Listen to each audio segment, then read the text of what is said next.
बारिश जैसे आसमान से उतरकर जमीन पर अपनी पूरी ताकत के साथ टूट पड़ी थी। सिर्फ बूंदों का खेल नहीं था, बल्कि जैसे कोई पुराना गुस्सा आसमान से धरती पर उतारा जा रहा हो। ठंडी हवा हर तरफ से बह रही थी और पानी की बूंदें त्वचा पर इस तरह चुभ रही थी जैसे उनके साथ कोई अनकही शिकायत बसी हो। सड़कें पानी से भर चुकी थी। गाड़ियों के टायर उस सैलाब से टकराकर छपाके उड़ाते जा रहे थे और हर एक छपाका जैसे किसी को बेचैनी की ओर बढ़ रहा था। दूर कहीं से आती एम्बुलेंस की सायरन की आवाज़ इस अजीब सी खामोशी को बार बार चीर देती थी। लेकिन बाहर की सारी बारिश और सड़कों का सैलाब उस भारीपन की तुलना में कुछ भी नहीं था। उस अस्पताल की इमारत के भीतर महसूस किया जा सकता था। सफ़ेद दीवारों के बीच फैली डिसइंफेक्टेंट की तेज़ गंध और हर कदम की आवाज़ जैसे कानों में और गहरी गूंज रही थी। ऑपरेशन थिएटर के दरवाजे पर लगी लाल बत्ती लगातार जल रही थी। उसका वह लगातार जलना किसी चेतावनी की तरह सबके दिल में ठहरा हुआ था। घड़ी की सुइयां भी मानो धीमी हो गई थी। इंतजार का हर पल भारी होता जा रहा था। ऐसे में अचानक अस्पताल के गेट में भागते भागते जनक अंदर दाखिल हुई। बारिश ने उसके कपड़ों को पूरी तरह से भिगा दिया था और गीले बाल उसके चेहरे पर चिपक कर माथे और गालों को ढक रहे थे। उसकी सांसें तेज थीं और उसने पूरे रास्ते दौड़ लगाई हो। आंखों में एक अजीब सा डर था, वह डर जो केवल अपने किसी प्रिय को खो देने के लिए ख्याल से आता हो। उसने हाँफते हुए आवाज़ दी, डॉक्टर ऋषि। उसकी आवाज़ टूट गई, जैसे शब्द उसके गले में फंसकर बाहर आने से इनकार कर रहे हों। डॉक्टर ने एक नज़र उसकी तरफ डाली और संक्षेप में कहा, वह क्रिटिकल है, हमें तुरंत ब्लड चाहिए। यह सुनते ही जनक का चेहरा और भी पीला पड़ गया। इससे पहले कि वह कुछ कह पाती, पीछे से एक ठंडी और कठोर आवाज़ गूंजी। जनक ने पलट कर देखा, वहाँ अदिति खड़ी थी। उसकी ये साड़ी भीग कर भारी हो चुकी थी, लेकिन उसके चेहरे पर गुस्से की तपिश इतनी थी कि ठंडी हवा भी उस पर कोई असर नहीं डाल पा रही थी। उसकी आंखों में जलन थी, होठों पर तिरस्कार तैर रहा था। उसने लगभग झपटते हुए कहा, या तुम यहाँ क्या कर रही हो जनक? मेरे रहते हुए तुम ऋषि के पास आने की हिम्मत कैसे कर सकती हो? जनक ने उसकी आंखों में सीधे देखा। इस बार उसके चेहरे पर डर कम और दृढ़ता ज़्यादा थी। उसने धीरे लेकिन ठोस आवाज में कहा, क्योंकि वह मेरी जिम्मेदारी है, चाहे तुम्हें पसंद हो या ना हो। अदिति का चेहरा और सख्त हो गया, उसकी आंखें लाल हो गई। उसने तिरस्कार भरे स्वर में कहा, तुम्हारी जिम्मेदारी? तुम्हें लगता है कि जो मेरा है वह भी तुम्हारा है? पहले मेरे पापा और अब ऋषि। यह सुनते ही जनक के चेहरे पर अचानक एक सवाल साया सा उभरा। उसकी सांस जैसे थम गई। उसने कांपती आवाज़ में कहा, तुम पापा कह रही हो? मतलब अनिरुद्ध। इससे पहले कि कोई और कुछ कह पाता, पीछे से एक भारी और थकी हुई आवाज़ गूंजी जिसने सबको वहीं रोक दिया। वह आवाज़ इतनी परिचित थी कि दोनों बेटियों की रंगों में खून की तरह दौड़ गई। हाँ अदिति, जनक, तुम दोनों मेरी बेटियां हो। एक पल के लिए हवा भी जैसे थम गई। दोनों के कानों में वही एक वाक्य गूंज रहा था। उस वाक्य ने उनके पैरों के नीचे जमीन खींच ली थी। अदिति के चेहरे पर अविश्वास और गुस्से का तूफान उमड़ आया। उसने कांपते हुए कहा, यह क्या कह रहे हो पापा? वो मेरी बहन? यह कोई मजाक है क्या?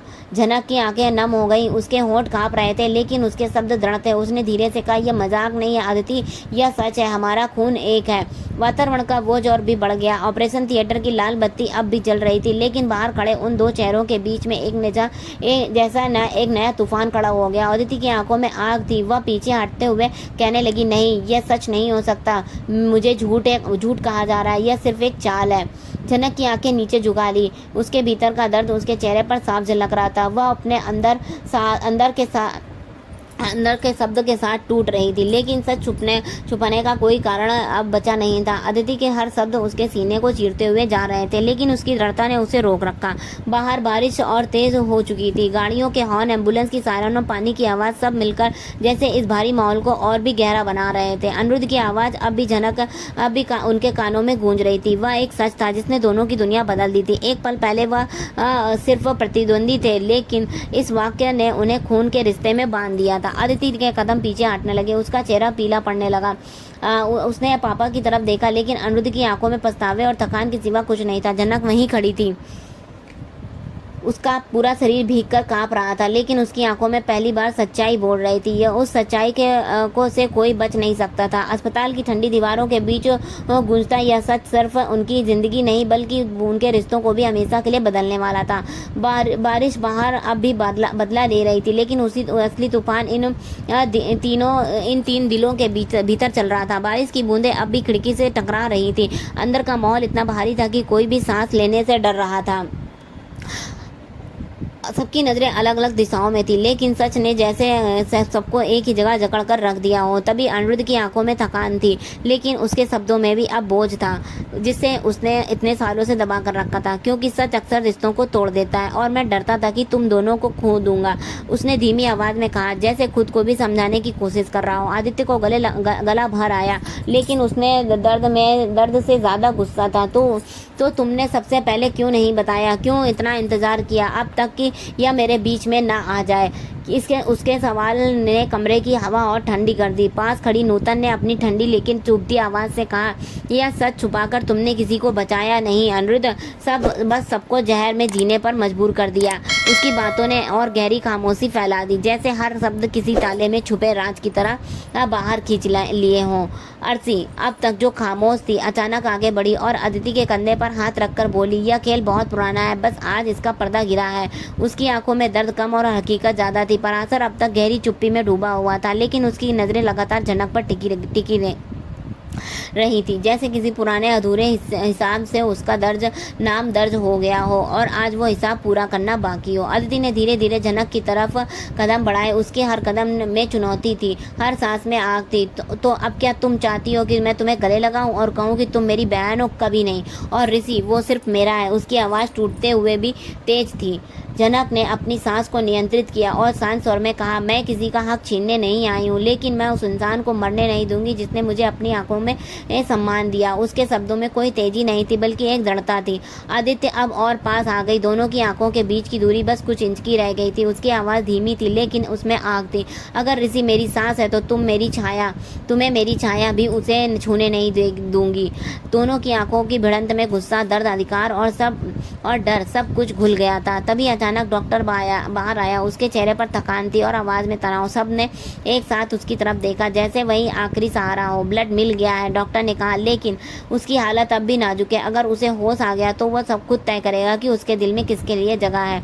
यह सुनते ही दोनों बहनें एक दूसरे को लंबे समय तक देखती रहीं। किसी ने एक पलक तक नहीं झपकाई। यह नजर अब सिर्फ दो औरतों के बीच की लड़ाई नहीं, एक खून रिश्तों और अतीत के सच के बीच की जंग थी।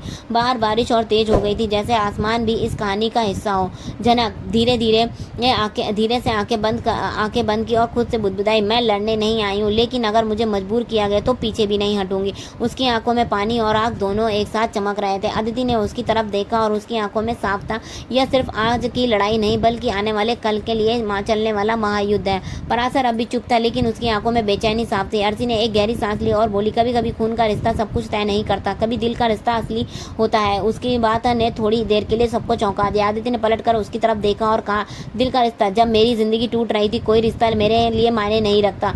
नूतन ने अपनी सख्त आवाज में कहा, तुम सब सच को स्वीकार करने से भाग रहे हो। यह लड़ाई सिर्फ ऋषि की नहीं है, यह लड़ाई उन झूठों की है जिनसे तुम सब ने अपने अपने हिस्से की दुनिया बनाई। अंदर मशीन की बीप लगातार धीमी हो रही थी, यह धड़कन जैसे समय को खींच रही थी। सब जानते थे कि फैसला ऋषि करेगा, वही आने वाले दिनों का सच होगा।